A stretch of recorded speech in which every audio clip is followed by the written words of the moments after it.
5월 3주 신문으로 만나는 기후 이야기 편입니다.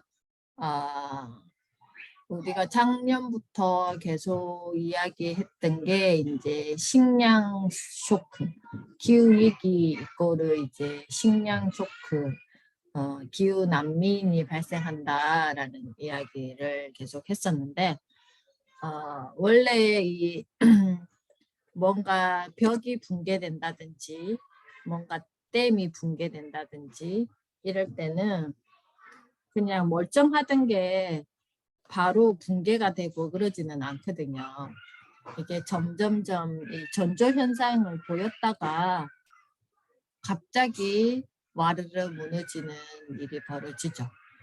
그래서 지금 일어나는 이 이슈들이 2020년도 코로나가 발생하고부터 조금, 그리고 2021년도에는 더 이제 우리가 벽에 금이 갈 때 한번 보세요. 이렇게 한 군데가 이렇게 찍 하면 이게 찌찌찌찌찌찌찌찌 이게 점점 이게 벽에 금이 확장되잖아요.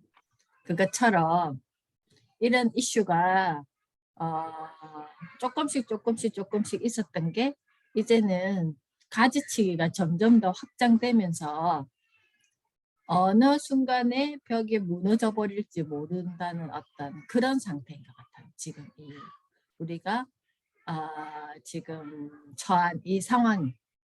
그래서 처음에 이제 중국에서 시작했던 것들이 찌찌찌찌찌 해서 이렇게 전 세계로 확대되었고, 그러다 보니까 일어나는 문제 상황들이 그전에는 잘 순환했던 것들이 막히기 시작하면서 과잉이라든지 아니면 그런 것들이 아예 이렇게 이동이 되지 않으면서 순환이 안 됐던 거죠.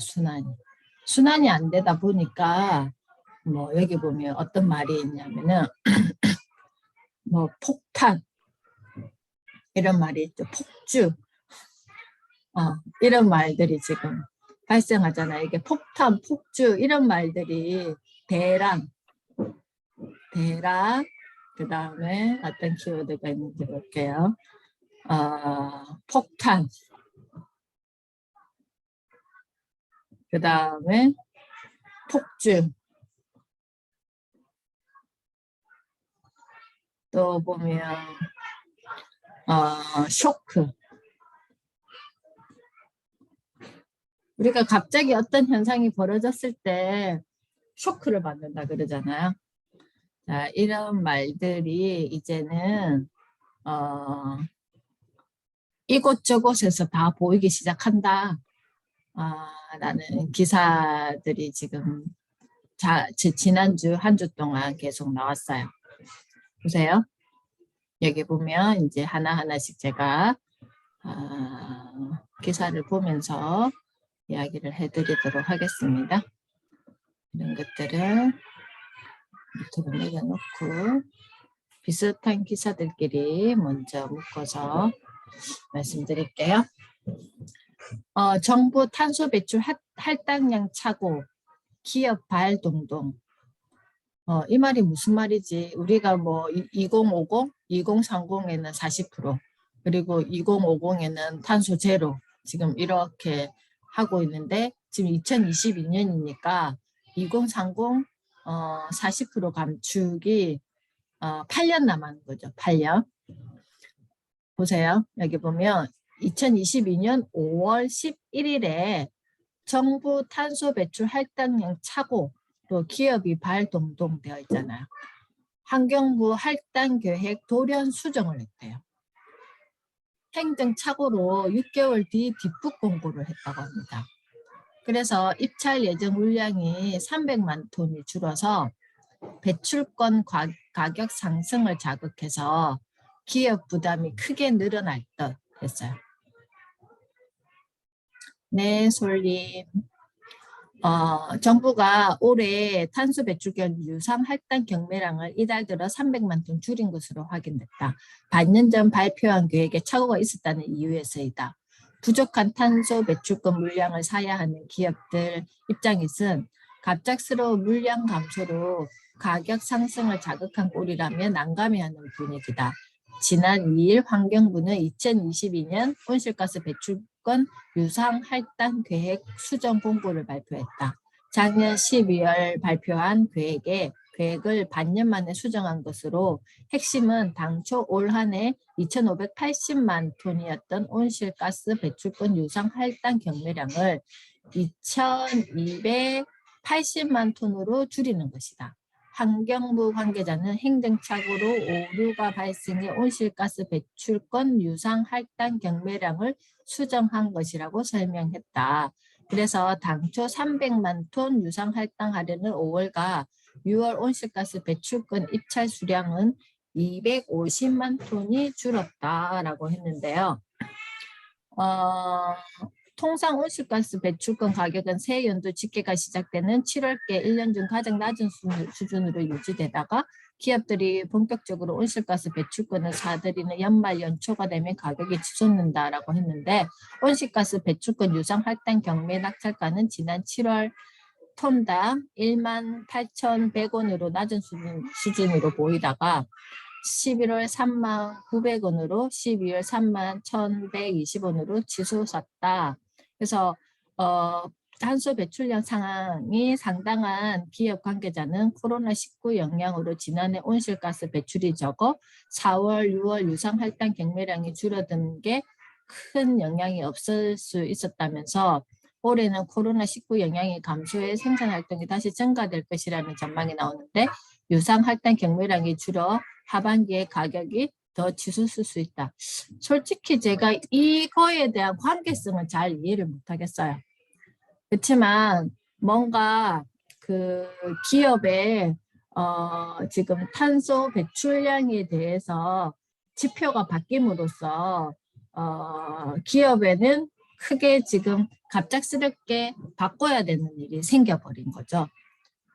이게 지금 어떤 현상이라고 제가 설명드릴 수 있냐면은 우리가 항상 숲을 보라고 이야기를 하잖아요. 숲을 보고 그 다음에 이제 그 배치, 나무를 어떻게 이렇게 나무를 보는데 이거는 나무를 본 격이 되지 않을까라는 생각이 들어요. 그래서 너무 그 부서별로 그 숫자 맞춤을 하기 위한, 그러니까 정책을 세웠으면 그 정책은 반드시 숫자가 다 들어가는 거잖아요. 그걸 뭐 우리가 뭐 가계부 적는 것도 아니고 그렇게 하다가 이게 이제 바뀌어 버린 거죠. 그러면 환경부에서는 계획을 수정해버리면 그만이지만 그 현장에서는 그게 맞추기 위해서 많은 것들이 시스템을 바꿔야 된다는 거죠. 뭐 예를 들어서 우리가 지금 생수를 많이 먹잖아요. 그러면 그 공장에서는 페트볼 라인이 있잖아요. 페트볼 라인이 있는데 이거는 탄소 배출을 많이 하는 기업이니까 뭐 그 종이 팩으로 이용해 달라라고 했으면 아예 공장 시스템을 다 바꿔야 된다 하더라고요. 그때 그 무해하게 공효진 나오는 그 프로에서 그런 어떤 캠페인을 하면서 그 생수 회사에 전화를 직접 하는 장면이 있었거든요. 그때 이제 한 군데를 제외하고는 다 그 라인 변경이 비용이 너무 많이 들어가니까 상황은 알고는 있으나 지금 당장 변경하기는 힘들다라는 잠깐만요. 이야기를 그 담당자들이 하시더라고요. 그거와 마찬가지지 않나라는 생각이 듭니다. 그래서 이런 것들이 앞으로 더 많이 기업에서는 특히 중소기업에서는 대기업 같은 경우에 전문 인력도 많고 자본력이 되니까 이렇게 굵직굵직하게 뭐가 바뀔 때 빠르게 피보팅 할 수 있는 기본 구조가 되어 있지만 중소기업은 지금 당장 한 달 한 달 살림살기가 되게 빠듯한 기업들이 많을 텐데 이런 작은 이슈도 어떻게 보면 큰 타격이 될 수도 있다. 라는 생각이 듭니다. 자, 석탄값 너마저 이 쇼크가 온다라고 되어 있어요. 지금 탈탄소 하면서 이렇게 석탄을 사용하지 않게 이제 정책이나 이런 시스템이 바뀌고 있는데, 에너지 사용이 줄어드는 봄이 왔지만 공급 불안이 계속되면서 연료 비용이 치솟고 있다. 특히 국제 유가, 천연가스는 물론 석탄 같은 저렴한 에너지원 가격도 급등해 발전 비용 상승을 더 부추겼다는 분석이 나온다. 그리고 지금 석탄을 가지고 에너지 자원으로 쓰는 기업들이 아직 많잖아요. 30몇 %? 그렇게 되어 있다라고 제가 그 데이터가 본 것 같은데 정확하게 잘 모르겠는데, 그게 아직 다 남아 있다는 거예요. 그런데 이렇게 지금 모두 원자재 가격이, 에너지 원자재 가격이 이렇게 다 올라 버리니까. 잠깐만요. 제 이 전화만 한 통화 좀 받겠습니다.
죄송합니다.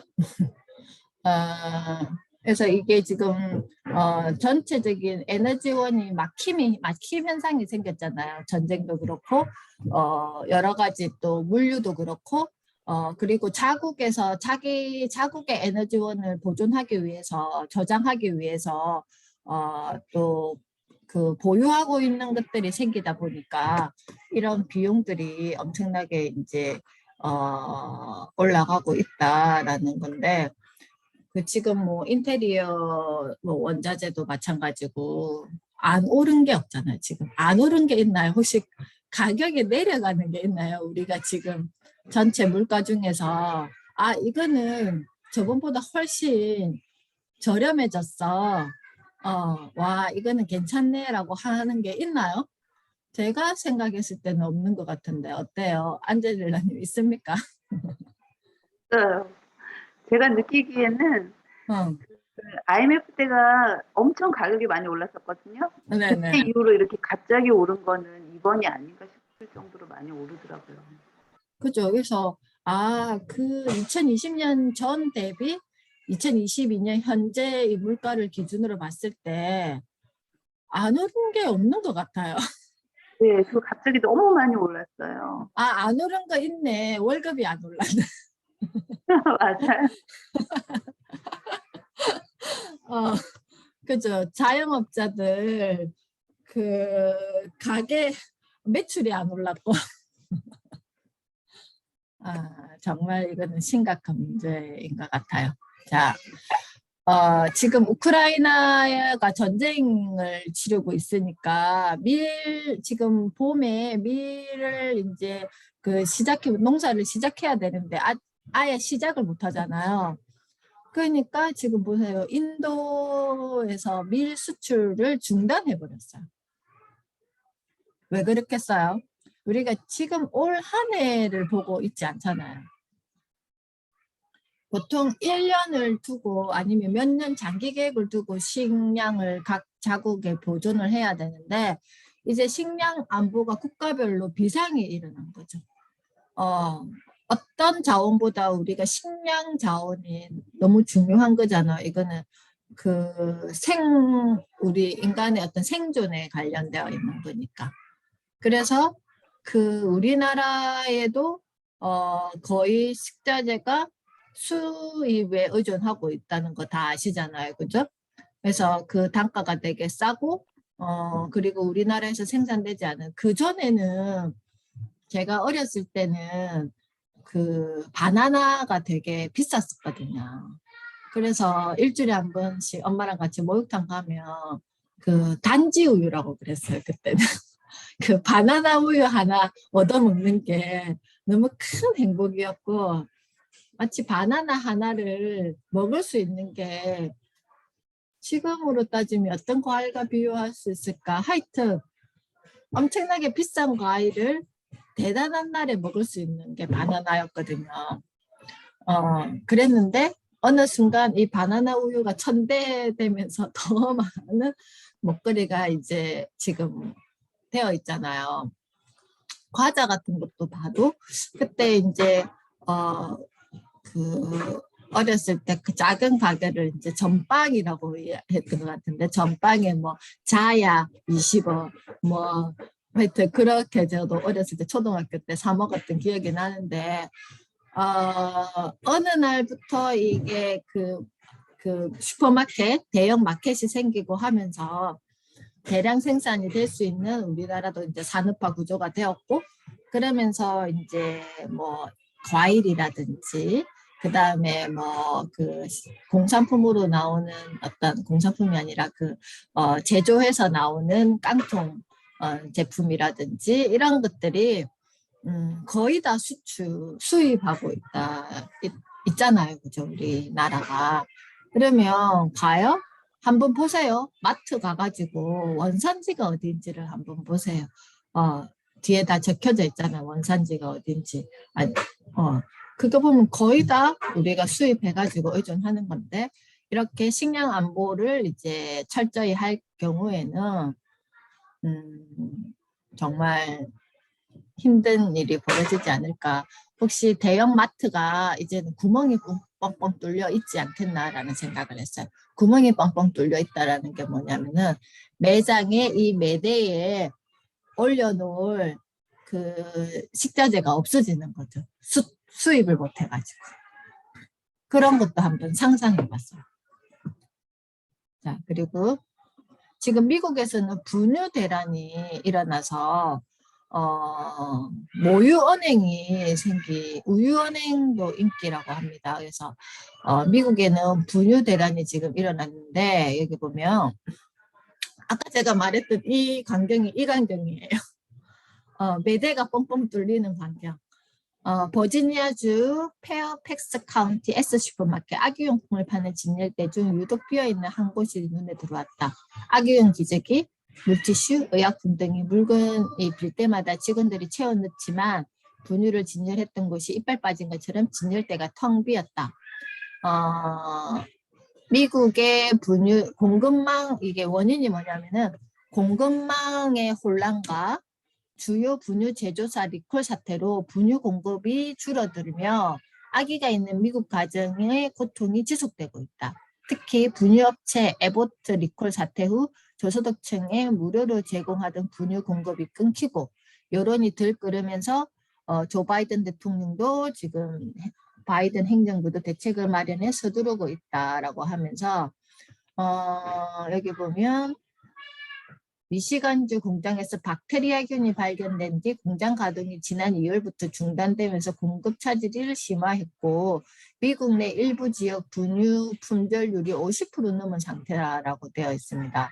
그래서 당황한 부모들은 온라인으로 조제 분유를 교환하고 구입하기를 원하고 있고 하지만 여러 영양소가 포함된 분유를 가정에서 제조할 경우 세균 오염 가능성 등 또 다른 문제가 있다고 전문가들이 지적하고 있다라는데 이거 정말 심각한 문제잖아요. 이게 제일 이거는 분유는 대체 식품이 없잖아요. 그 이제 갓 태어난 신생아들이 분유나 모유 이외에 대체 식품이 없잖아요. 그 아이들에게. 그러면 이건 정말 생존을 위협하는 거가 돼버리잖아요. 제일 케어를 받아야 될 대상들이 그런 일이 벌어지고 있다. 잠깐만, 저 기침이 한 번 나면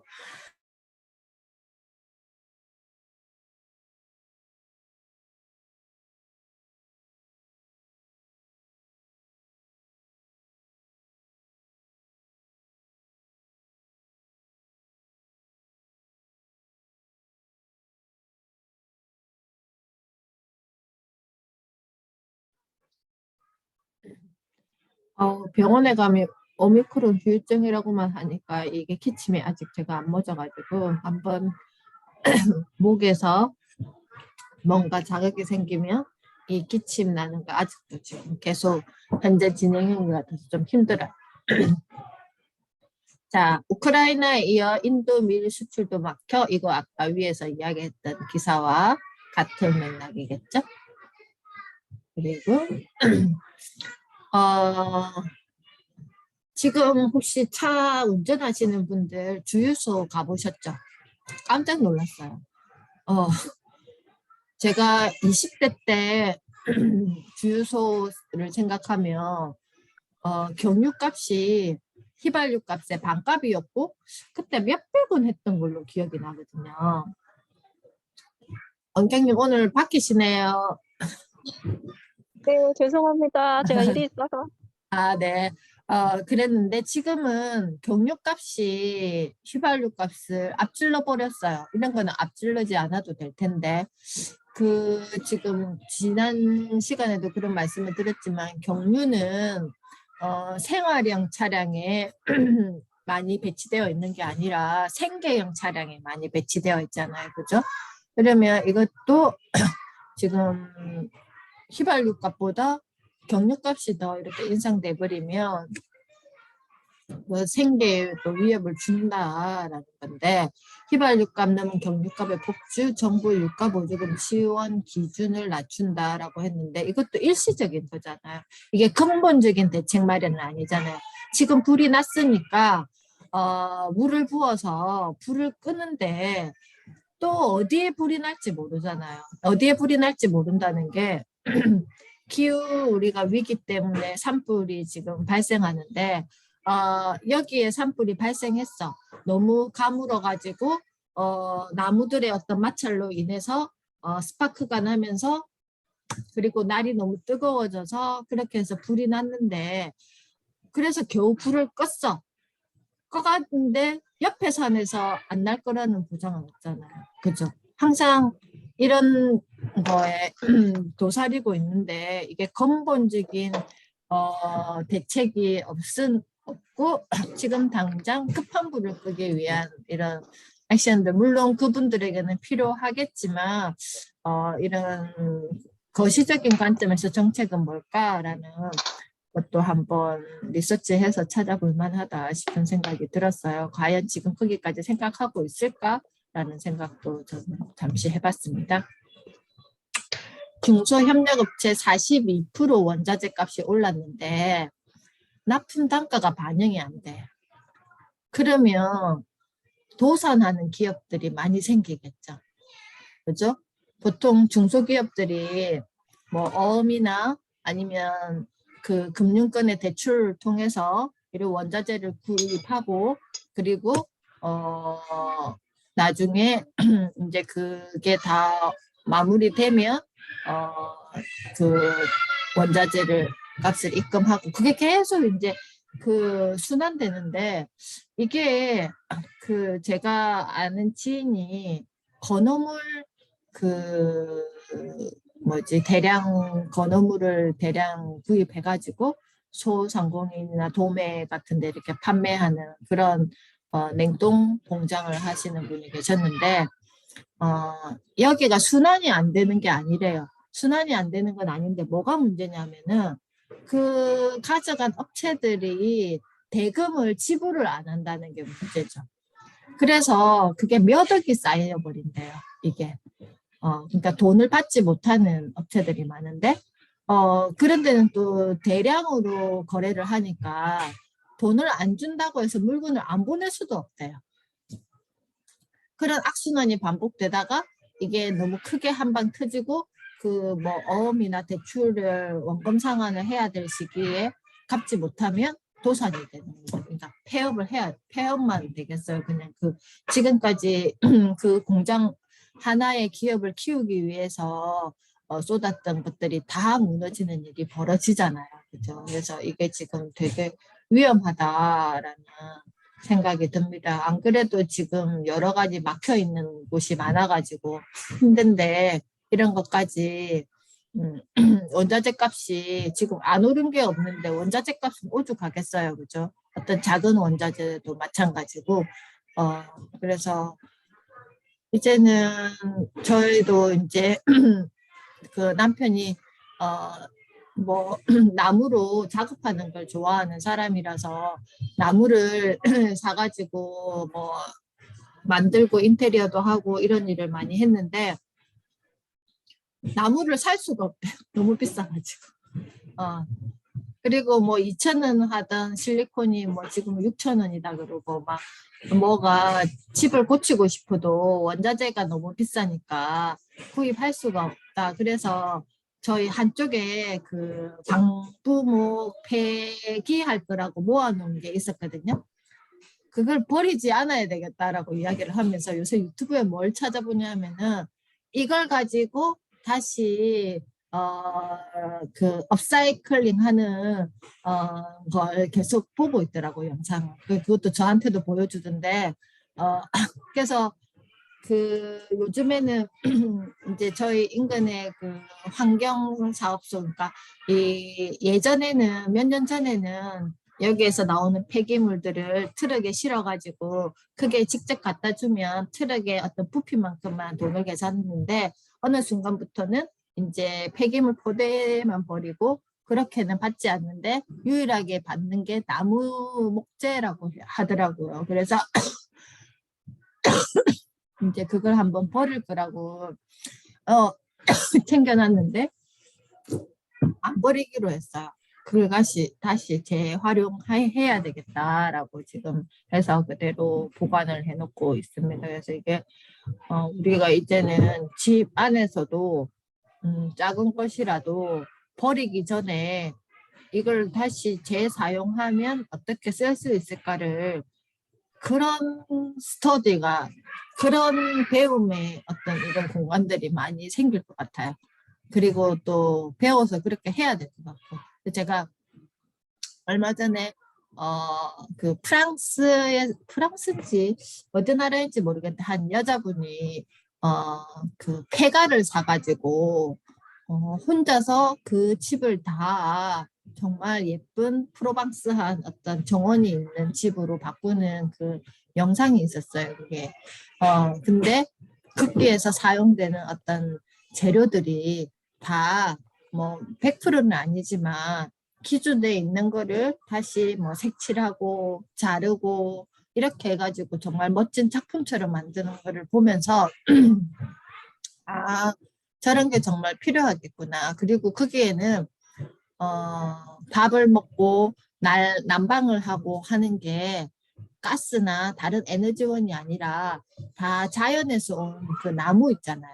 나무를 가지고 화로를 만들어서 음식도 해먹고 그 화로 위에 이렇게 우리 가스레인지 이거 3구짜리처럼 그런 3구짜리를 올려가지고 그러니까 슬로우 하는 거죠. 막 이렇게 불을 뭐 가스불이나 인덕션이나 이게 그 가스 자원이나 그 전기 에너지를 사용해서가 아니라 그냥 가지치기한 나무를 가지고 화로를 피워서 음식을 해 먹고 또 바구니 하나 들고 산에나 들판에 가서 거기에서 나는 열매를 따서 거기에서 나는 식물을 따서 이제 아주 작은 바스킷을 하나 들고 가더라고요. 그러면 그거 가지고 그날 먹거리를 다 해결하는 모습을 보고 나는 과연 저렇게 살 수 있을까라는 생각을 하면서 불편하지만 이제는 자연 속으로 우리가 자연 친화적인 삶의 형태를 가꾸어 나가야 되겠다라는 생각이 드는데 그러면 요즘에 인구의 절반 이상이 아파트에 살지 않나요? 아파트에 사는데 그럼 그런 분들은 어떻게 해요? 그런 게 참 문제인 것 같아요. 이게 대도시에는 그런 공간이 없잖아요. 그렇다고 내 생계 때문에 직장 때문에 대도시에 나가서 살아야 되는데 이런 게 내가 만약에 그런 상상도 해봐야 되고 이런 게 모든 게 다 중단됐을 때 어떤 생활을 유지할 수 있을까를 계속 생각하면서 조금씩 패턴을 바꿔야 되지 않을까라는 생각을 했어요.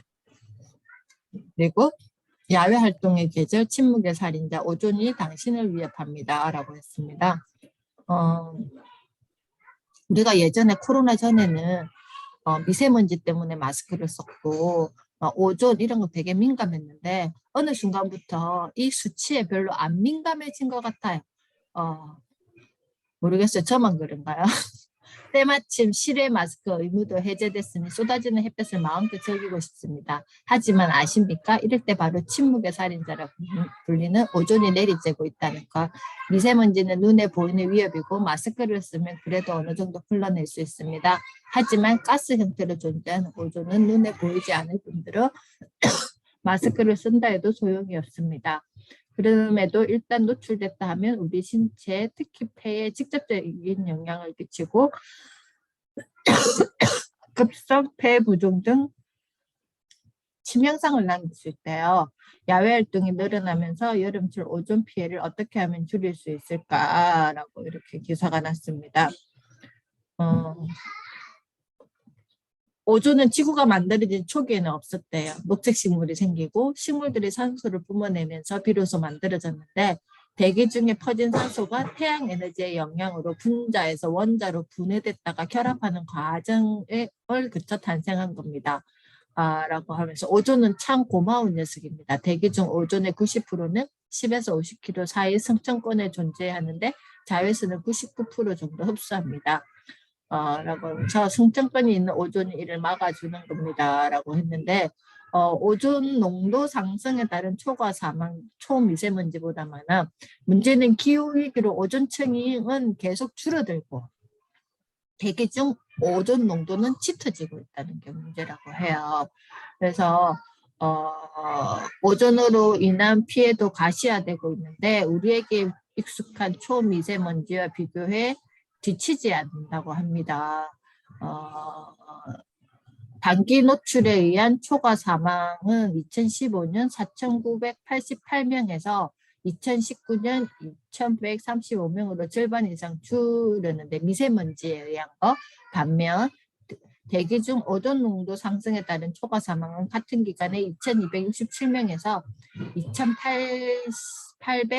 2,890명으로 야금야금 늘고 있다고 합니다. 65세 이상과 남성이 고농도 오존에 취약한 것으로 나타나죠. 라고 되어 있어요. 그래도 여성분들은 막 모자도 쓰고 막 피부 때문에 되게 관리를 하는데 이 남성은 또 야외 활동을 많이 하고 또 그런 것 때문에 그런지 하여튼 우리가 여기에 이것도 눈에 보이지 않지만 이렇게 위협을 하고 있다라고 이야기를 합니다. 그래서 그 외에는 뭐 쓰레기 분리 배출에 대한 이야기, 업사이클링에 대한 이야기, 그리고 커피 찌꺼기로 기획 상품을 만든 스타벅스의 실험, 이거는 자료를 대신해서 보시면 도움될 것 같습니다. 앞으로 이런 기사들이 더 짙고 강도 깊게 나오지 않을까라는 생각이 드는데요. 이제 정책이 어떻게 바뀌어가는지, 이제 정권이 바뀌었으니까 거기에도 관심 가지면서 기사를 한 번 더 들여다보면 나의 개인의 액션은, 시민전문가의 액션은 어떤 액션으로 바꿔야 되는지, 또 작은 실천을 뭘 할 수 있는지 이 생각되어지지 않을까, 아이디어가 생기지 않을까. 그리고 지금 당장 오늘 하루 나는 어떤 작은 실천을 할 수 있을까를 함께 항상 생각하면서 너무 멀리 너무 많이 대단한 것을 하려고 하지 말고 오늘 하루 나는 어떤 걸 할 수 있을까에 생각하면서 하루를 만나면 좋을 것 같습니다. 자, 오늘은 여기까지 하고